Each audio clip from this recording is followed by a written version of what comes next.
इसलिए I will be repeating once more in IWG OSI model. ठीक है, I will be sharing you the screen.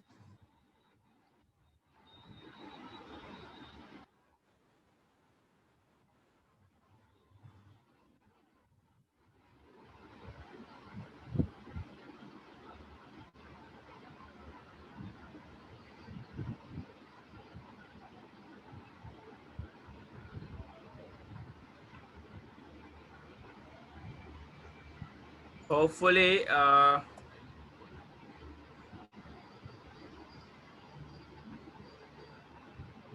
देखिए यहाँ पर से OSI मॉडल शुरू होता है। यहाँ पर मैंने एक्सप्लेन करने की कोशिश की है OSI मॉडल को। Please try to concentrate each and every one. I just give a reference to all the layers. देखिए यहाँ पे कहता है कि whenever there is a transmission of data, जब भी डेटा का ट्रांसमिशन होगा, whenever there is a transmission of data from one computer to the other or one device to the other, चाहे वो एक कंप्यूटर नहीं हो बल्कि कोई भी कनेक्टिंग डिवाइसेस हो, और कोई भी कनेक्टिंग डिवाइसेस जब भी हम बोलते हैं तो it is not only related to the computer, but it can be a smartphone, it can be a laptop, it can be a different devices through which we can connect.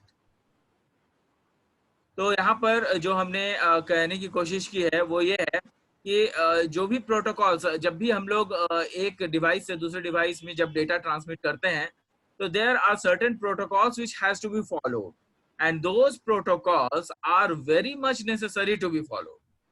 If not followed, they will not be in a network. If not followed, they will not be in a network. कहने का मतलब कि अगर आपके पास सामने में बहुत सारे मैसेजेस हैं तो वो सारे मैसेजेस को वो डेटा वो प्रोटोकॉल्स फॉलो करना पड़ेगा। नहीं करने का सवाल पैदा ही नहीं होता। क्यों नहीं होता? क्योंकि अगर वो प्रोटोकॉल्स को फॉलो नहीं करते हैं, रूल्स को, सेट ऑफ रूल्स को फॉलो नहीं करते हैं, then they will not be regarded as a part of network. तो वही चीज मैंने यहाँ पे लिखा है, there are certain protocols has to be followed with the help of different layers of OSI reference model. अब ये प्रोटोकॉल्स फॉलो होंगे कैसे? ये प्रोटोकॉल्स इस तरीके से फॉलो होंगे कि जो आपका प्रोटोकॉल्स फॉलो होता है वो OSI रेफरेंस मॉडल के थ्रू ही होता है। OSI रेफरेंस मॉडल में जो डिफरेंट 7 लेयर्स हैं, वो सारे 7 लेयर्स जो आपको दिखते हैं, वो सारे 7 लेयर्स आपके रूल्स को फॉलो करवाया जाता है। जो भी आपके मैसेजेस जा रहे होते हैं उन सबको उन रूल्स को फॉलो करवाया जाता है। तो it is a very good part, as well as the thing is that it जितने भी रूल्स हैं, whatever the rules are there, they follow in a minimum time. मतलब ऐसा नहीं है कि वो टाइम बहुत ज्यादा ले ले। और OSI रेफरेंस मॉडल में हम लोगों को पता है that there are 7 layers. The first one is the physical layer. Second one is the DLL, that is data link layer. Third one is the network layer. Fourth one is the transport layer. Fifth one is the session layer. Sixth one is the presentation layer, and the seventh one is the application layer. तो ये सातों layers हैं। ये सातों layers किस तरीके से काम करते हैं, we will be watching it right now. An OSI model is layered framework for the design of network system that allows for communication across all types of computer system. जितने भी आपके पास कंप्यूटर सिस्टम हैं उन सब को ये आपका जो मॉडल है वो फॉलो करवाता है। OSI मॉडल के डिफरेंट लेयर्स जो हैं वो फॉलो कराए जाते हैं। The purpose of each layer is to offer certain services. Purpose क्या है? पर्पस ये है कि सारे लेयर्स को अपने अपने काम करने हैं, सबके अलग अलग अपने अपने सर्विसेज हैं, and that services has to be followed by each and every layer. सारे के सारे अलग अलग लेयर्स हैं और सारे लेयर्स अपने आप में काम करेंगे, और सारे लेयर्स काम तब करेंगे जब तो आपका जो लेयर है वो एक दूसरे के साथ सामंजस्य स्थापित करेगा, मतलब एक दूसरे को कोऑपरेट करेगा। A protocol is an agreement. Protocol होता क्या है? तो a protocol is an agreement between the two machines between the two machines to check how communication link should be established, maintained and released. ध्यान रहे, ये line important है।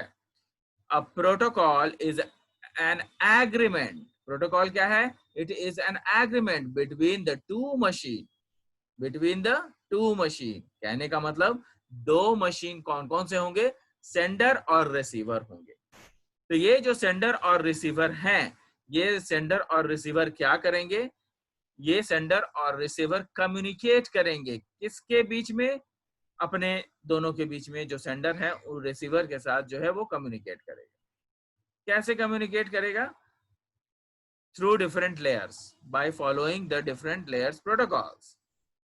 These 7 layers of OSI reference model are, कौन कौन से ये हैं? यहां पे देखिए, फिजिकल लेयर। अब सबसे पहले हम लोग फिजिकल लेयर में जाते हैं। तो फिजिकल लेयर में क्या होता है वो मैं आपको बताने की कोशिश कर रहा हूं। This layer is responsible to make and break the connection. Physical layer क्या करता है कि जितने भी आपके पास डिवाइसेस हैं उन सब डिवाइसेस को रेडी करके रखता है। फिजिकल लेयर क्या करता है? जितने भी आपके पास डिवाइसेस हैं सारे डिवाइसेस को वो रेडी करके रखता है। सारे डिवाइसेस को रेडी करने का मतलब क्या है? वो सारे डिवाइसेस रेडी इसलिए कर लिए जाते हैं क्योंकि वो सारे डिवाइसेस को फिजिकल लेयर सब जगह ये चेक करता है कि whether the electricity has been transmitted, या सबके पास इलेक्ट्रिसिटी जा रहा है कि नहीं जा रहा है, whether they are ready to transmit a message, message बना हुआ है कि नहीं बना हुआ है, और क्या वो रेडी है मैसेज को ट्रांसमिट करने के लिए। तो ऐसे कई सारे चीजें हैं जिसमें कि सारी बातों को फिजिकल लेयर रेडी कर देता है, किसी भी कम्युनिकेटिंग डिवाइस को रेडी करके रखता है। जैसे कि आप मॉडेम लगाते हैं, आप रिपीटर लगाते हैं, आप का जो वायर है वो लगा हुआ है, तो इन सब में सही से कनेक्टिविटी है या नहीं है ये फिजिकल लेयर चेक करता है। ध्यान देने वाली बात यही है कि फिजिकल लेयर सब कुछ चेक करता है कि कौन सा आपका डेटा कहां पर क्या है, और सॉरी कौन सा आपका डिवाइस जहां पर भी है वो रेडी है या नहीं। It defines the voltage with the data rates. मैंने कहा था इलेक्ट्रिकल सिग्नल देता है। It also converts bits into electrical signal. जितने भी बिट्स बनाए जाते हैं उन सब को इलेक्ट्रिकल सिग्नल में कन्वर्ट कर दिया जाता है। This layer is also responsible for deciding whether transmission is simplex, half duplex or full duplex. Now, transmission तीन तरह के यहाँ पे शो किए गए हैं। ट्रांसमिशन जो है वो अगर किया जाता है तो उसके तीन तरीके होते हैं। तो वो ये भी चेक करता है कि जो ट्रांसमिशन है वो कैसा ट्रांसमिशन है, सिंप्लेक्स है, हाफ डुप्लेक्स है या फुल डुप्लेक्स है। Now what is simplex? Simplex system उससे कहते हैं जिसमें कि अगर दो डिवाइस कनेक्टेड हैं तो जो कनेक्टिविटी होगा वो एक समय में एक ही तरफ से होगा। मतलब कि केवल और केवल हम लोग जो डेटा भेज रहे हैं वो एक ही तरफ से डेटा जाएगा, दूसरी तरफ से डेटा नहीं जा सकता है। जैसा कि आपके टेलीविजन में होता है। टेलीविजन क्या होता है? उसमें आप डेटा केवल रिसीव करते हो।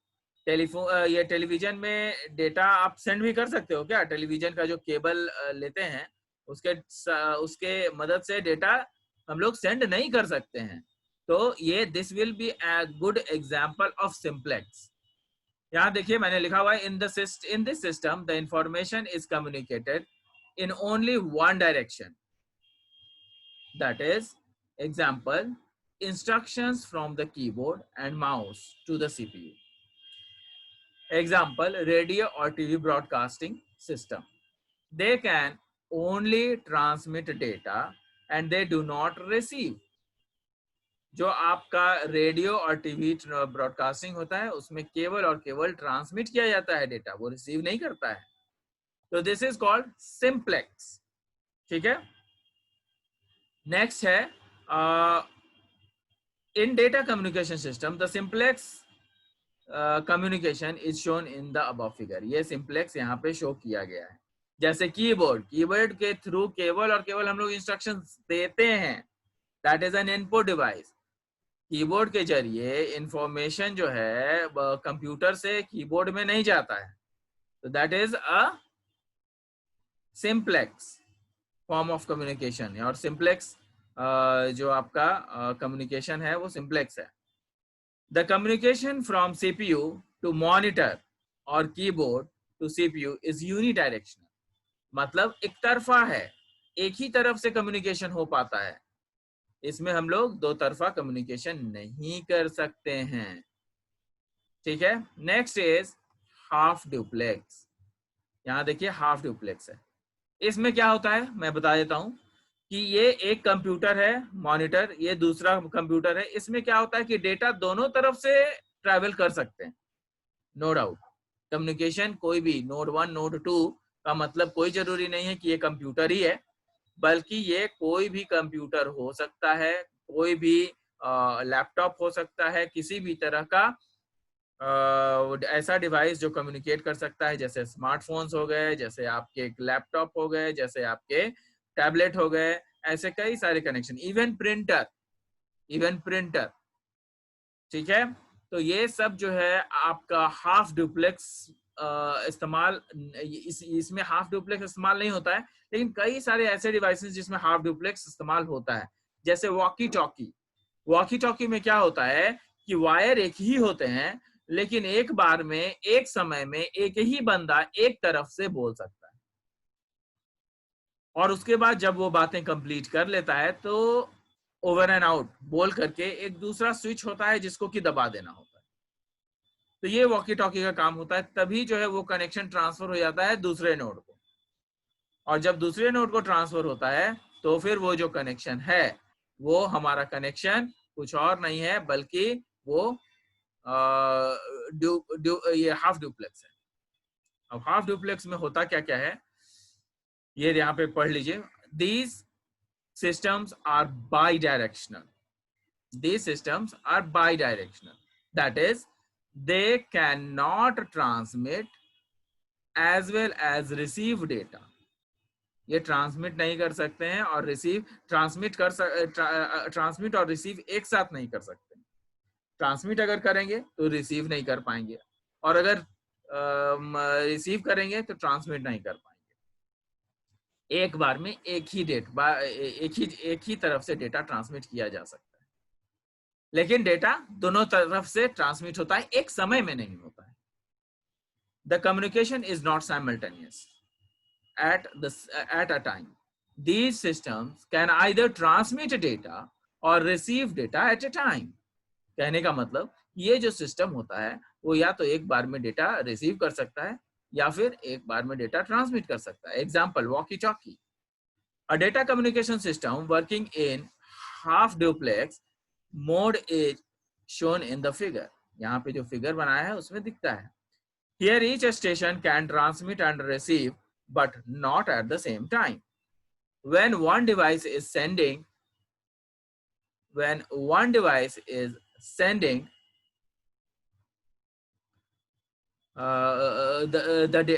sending the data, the other can only receive data, and vice versa.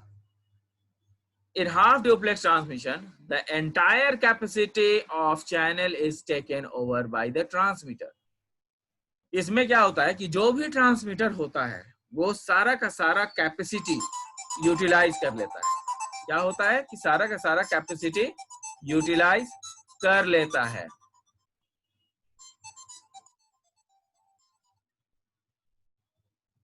हाँ।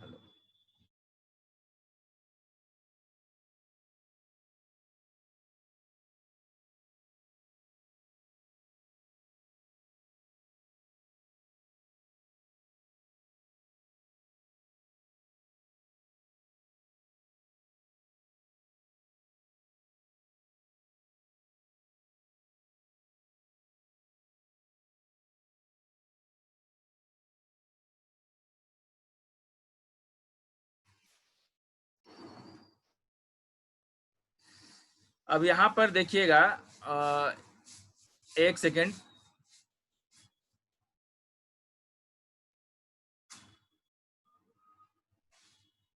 जिनको भी अगर कोई कुछ पूछना है please right in the chat box. अगर किन्हीं को कुछ पूछना है, अगर सब कुछ क्लियर है तो ठीक है, अगर किन्हीं को कुछ पूछना है they can write in the chat box. चूंकि क्लासेस चल रही है, अगर आप भी बोलेंगे उधर से और मैं भी इधर से बोलूंगा तो it will be like a mess, और कनेक्शन जो है वो काफी कमजोर हो जाता है। कई जगह पे जो लोग गांव में रह रहे हैं उनके पास कनेक्शन सही से पहुंच नहीं पाता है। Please write your message if you want to ask anything, please write there in the chat box. मैं आगे बढ़ रहा हूं। हाफ डुप्लेक्स मैंने आपको बताया कि दोनों तरफ से जो कनेक्शंस किए जाते हैं वो दोनों तरफ से कनेक्शंस होते हैं, और इसमें जो है आप लोग क्या कर सकते हैं, जो डेटा कम्युनिकेशन सिस्टम है उसमें हम लोग दोनों तरफ से जो है डेटा कम्युनिकेट तो कर सकते हैं, डेटा कम्युनिकेशन में दिक्कत नहीं है, लेकिन एक बार में एक समय में एक ही तरफ से डेटा जाएगा, और जब पूरा का पूरा चैनल जो है वो चैनल का कैपेसिटी जो है वो ट्रांसमीटर, जो ट्रांसमीटर होता है वो ट्रांसमीटर जो है आपका सारा का सारा जो ट्रांसमीटर जो है वो क्या होता है, ट्रांसमीटर आपका सारा का सारा चैनल कैपेसिटी को कंज्यूम कर लेता है। Now next is full duplex system. Full duplex system क्या है? फुल ड्यूप्लेक्स सिस्टम में क्या होता है कि these are truly bidirectional system. कहने का मतलब, अभी तक हमने देखा था कि जो डेटा ट्रांसमिट किया जा रहा है वो दोनों तरफ से नहीं किया जा रहा है, वो एक ही तरफ से किया जा रहा है एक बार में।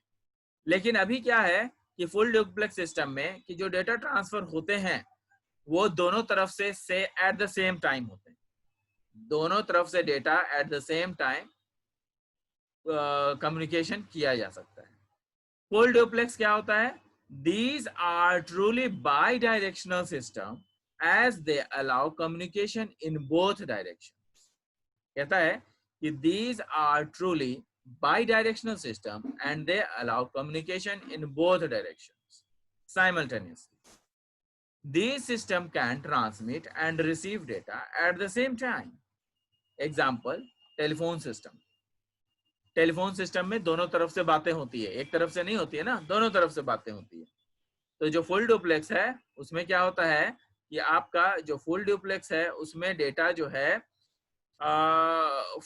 इसमें हम लोग जो डेटा है वो फुल डुप्लेक्स में क्या क्या होता है, फुल डुप्लेक्स में हम लोग जो भी डेटा होता है वो दोनों तरफ से ट्रांसमिट किया जाता है, दोनों तरफ से डेटा को ट्रांसमिट किया जाता है, और दोनों तरफ से डेटा को जब ट्रांसमिट किया जाता है तो फिर देयर इज नो प्रॉब्लम, आप लोग जो है डेटा को जो है भेज सकते हैं दोनों तरफ से एक समय में, एक ही समय में दोनों तरफ से डेटा पास किए जाते हैं। ठीक है,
प्रद्युम्न आपने हैंड रेस किया हुआ है, बताइए।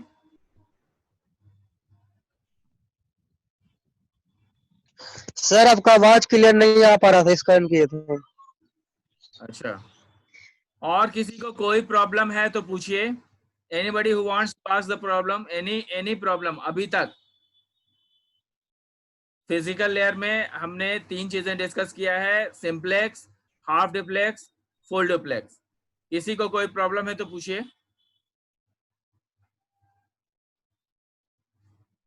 नहीं है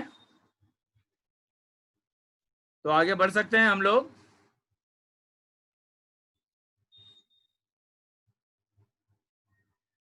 चलिए लेट्स मूव। कोई कुछ नहीं बोल रहे हैं आप लोग, तो I will be moving to the next part. अब जो है हम लोग फुल डुप्लेक्स में देखेंगे कि जो आपका फुल डुप्लेक्स होता है, वो फुल डुप्लेक्स में हम लोग क्या कर सकते हैं। ये देखिए, फुल डुप्लेक्स में क्या होता है, एक ही समय में जो आपका डेटा है वो दोनों तरफ से ट्रांसमिट किया जा सकता है। एक ही समय में दोनों तरफ से, मतलब सेंडर से और रिसीवर के तरफ से, दोनों के तरफ से डेटा ट्रांसमिशन हो सकता है।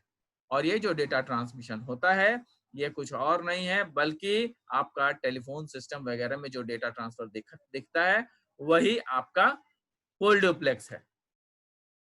और ये डायरेक्शन देखिए मैंने आपको यहाँ पे दिखाया हुआ है कि फुल डुप्लेक्स में जो डेटा ट्रांसमिशन होता है वो किस तरीके से होता है। एक ही वायर है, यहाँ पे वायर एक्चुअली दिखते एक हैं लेकिन अंदर में 2 वायर्स होते हैं। अब देखिएगा कि कभी भी आपका जो टेलीफोन सिस्टम होता है उसमें 2 वायर्स होते हैं, तो इसीलिए जो है आपका हाफ डुप्लेक्स जो है वो हाफ डुप्लेक्स में एक ही वायर होता है। और यहाँ पर चूंकि 2 वायर लगा दिया गया है तो ऑब्वियसली दोनों तरफ से कम्युनिकेशन पॉसिबल है। अब यहाँ पे देखिएगा कि मैंने लिखा है full duplex data communication system is shown in the above figure. Each station can transmit and receive data simultaneously in full duplex mode. Signal going in either direction share full capacity of the link. जब भी आपका जो data जा रहा होता है, जब भी ट्रांसमिशन होता है तो पूरा फुल कैपेसिटी लिंक का जितना भी कैपेसिटी है, कैपेसिटी का मतलब बैंडविड्थ, जो वायर्स के अंदर बैंडविड्थ है। और bandwidth, what is bandwidth? Bandwidth is the transmission of data rate, means at the rate which the transmission of data is possible। कहने का मतलब जो हम लोग कहते हैं 5 Mbps है, 2 Mbps of data है, तो that is the bandwidth of that particular link। तो वो पूरा का पूरा 2 MB का, अगर 2 Mbps का जो डेटा है उसको कंज्यूम कर लेता है, उसको यूज कर लेता है। द लिंक में कंटेन 2 फिजिकल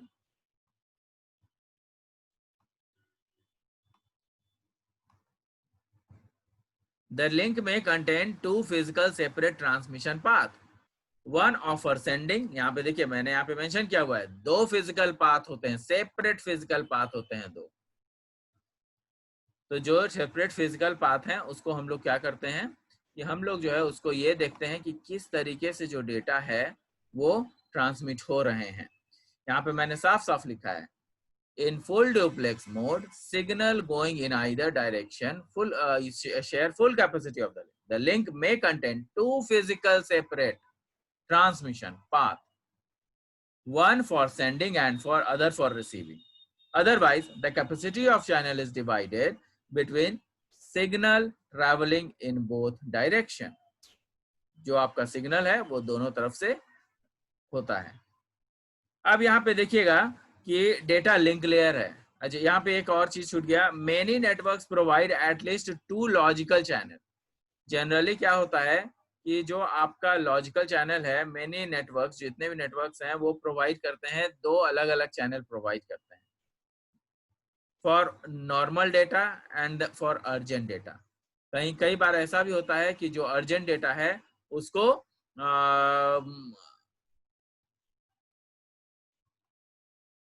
जो नॉर्मल डेटा है उसको जो है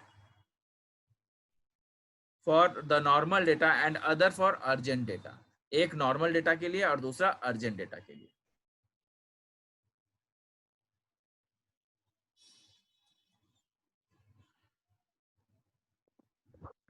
तो उसको हम लोगों को ध्यान में रखना होगा कि किस तरीके से ये डेटा ट्रांसफरेंस होते हैं।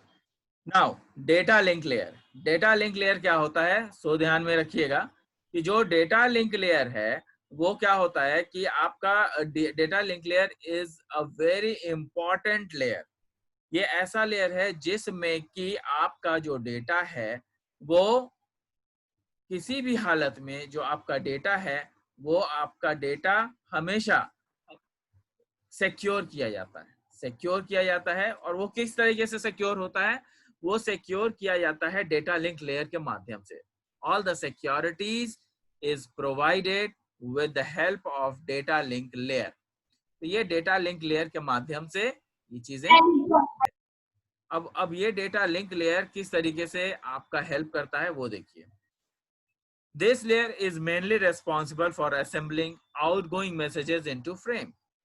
This layer is mainly responsible for assembling outgoing messages into frame. These frame consist data in the form of packets. हमेशा जो डेटा भेजा जाता है वो पैकेट्स के रूप में भेजा जाता है। और ये पैकेट्स जो है वो ये क्या होते हैं, ये they are tiny particles of energy. यहाँ पे मैंने लिखा है these packets are tiny particles of energy which gets a force while data transmission.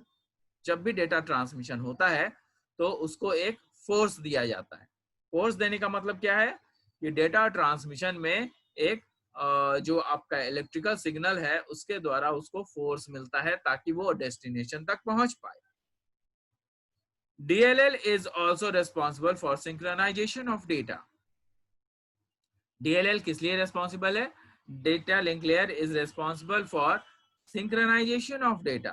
कहने का मतलब सारे जो भी डेटा हैं उसको एकत्रित करता है, सिंक्रोनाइज करता है, कलेक्ट करके और उसके बाद उसको फ्रेम में डाल देता है। जितने भी पैकेट्स हैं, जब पैकेट्स प्रोड्यूस होते हैं तो उसको वो पैकेट्स को फ्रेमिंग कर देता है।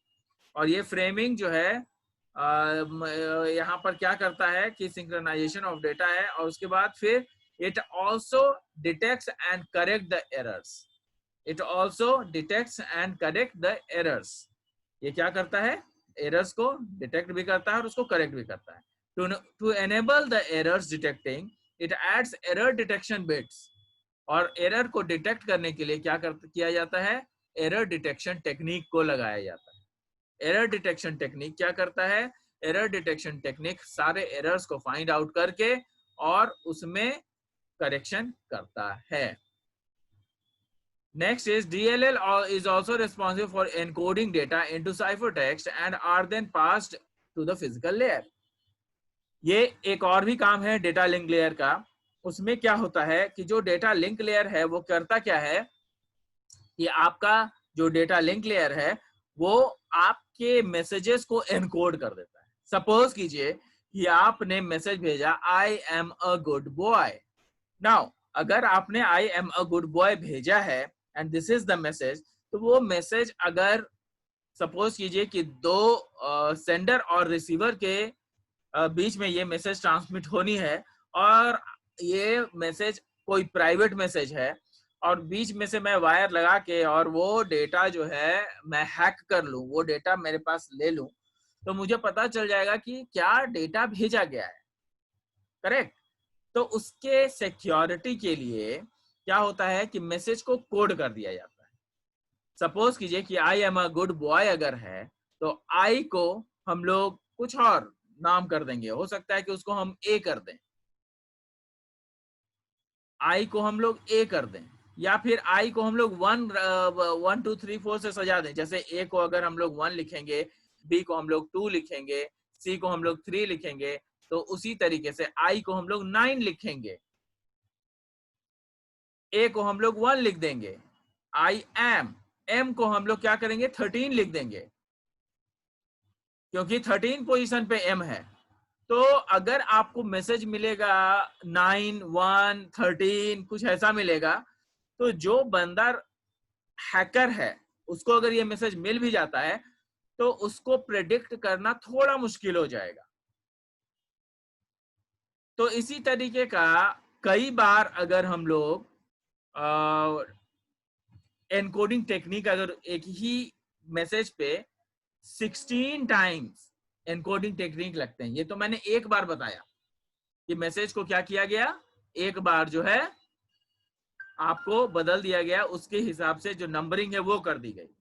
लेकिन कई बार ऐसा भी होता है कि ये एक ही बार नहीं होता, ये 16 टाइम्स होता है। जैसे वन, हम लोगों को अभी जो I am a good boy में हम लोगों ने क्या किया, हम लोगों ने चेंज तो कर दिया। I am a good boy को हमने क्या किया कि ट्रांसमिट करने के लिए जो डेटा है वो हमने चेंज कर दिया। किसमें कर दिया, 9, 1, 13 इस तरीके से।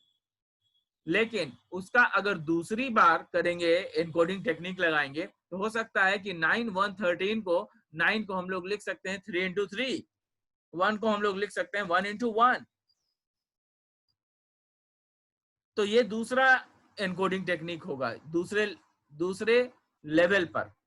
और इस तरीके से जब भी मैसेजेस भेजे जाते हैं तो 16 टाइम्स एनकोडिंग होते हैं, 16 times, and that is being done with the help of cryptography. वो क्रिप्टोग्राफी में हम लोग पढ़ेंगे, वो अभी आपको पढ़ना नहीं है। जब आप लोग बीटेक में जाएंगे तो आप लोग क्रिप्टोग्राफी में इसको पढ़ेंगे कि वो कैसे होता है। तो यहाँ पर ये है कि DLL is responsible for encoding data into ciphertext and are then passed to physical layer। फिर उसके बाद क्या किया जाता है, उस डेटा को फिजिकल लेयर को पास कर दिया जाता है। उसके बाद these error detection bits are used by the DLL on the other side to detect and correct the errors। यही सेम टेक्निक जो हम लोगों ने लगाया है एनकोड करने के लिए, डेटा को कोड करने के लिए, वही टेक्निक हम लोग क्या करते हैं, बाद में हम लोग जब डिकोड करते हैं डेटा को, फिर डिकोड करते हैं रिसीवर के पास, जब डिकोड होता है तो सेम टेक्निक अप्लाई किया जाता है। क्यों? क्योंकि जिस तरीके से डेटा को हम लोग एनकोड करेंगे उसी तरीके से डेटा को डिकोड भी किया जाएगा। तो the procedure should be same। These error detection bits are used by the DLL on the other side to detect and correct the errors। DLL is also responsible for assembling messages into frame। जो भी आपके messages हैं उसको, packets हैं, उसको frame में डाल दिए जाते हैं। To provide security to the data and the sender waits for the acknowledgement to be received। जब भी डेटा भेजा जाता है तो डेटा एक तरफ से सेंडर से रिसीवर के पास तो चला गया, लेकिन जब भी रिसीवर के पास जाता है तो रिसीवर क्या करता है, रिसीवर जो है एक मैसेज भेजता है, एक्नॉलेजमेंट, कि किसको भेजता है, सेंडर को भेजता है कि yes I have received your data. तो this is the working of, mainly I have talked about physical layer and data link layer. आगे काफी सारी चीजें हैं जो हम लोग करेंगे नेक्स्ट क्लास में। आज आप लोग ये बताइए, please unmute yourself and tell me what are the things which you have not understood. What are the things which you have not understood?